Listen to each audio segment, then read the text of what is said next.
பெருமாளுக்கு எதை படைப்பது? பெருமாள் எப்போதுமே நீங்கள் அவருக்கு எதை படைக்கிறீர்கள் என பார்ப்பது இல்லை. எதை படைத்தாலும் பக்தியோடு படைத்தால் பெருமாள் ஏற்றுக்கொள்வார்.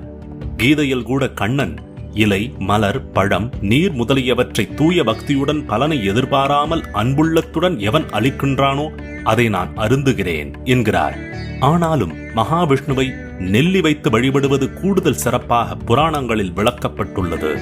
நெல்லி மரம் இருக்கும் இடத்தில் மகாவிஷ்ணு திருமகளுடன் வாசம் செய்வதாக கூறப்படுகிறது. இதனால்தான் நெல்லி மரம் இருக்கும் வீட்டில் லட்சுமி கடாட்சம் இருப்பதாக சொல்லுவார்கள்.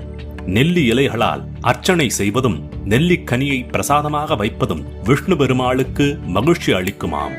பிரம்மனால் உருவாக்கப்பட்ட நெல்லி மரத்தை வெள்ளிக்கிழமைகள், அமாவாசைகள், ஏகாதசி நாட்கள் தோறும் சுற்றி வந்து வழிபட்டால் பெருமாளின் அனுக்கிரகத்துடன் லட்சுமி கடாட்சமும் கிடைக்கும் என்பது நம்பிக்கை.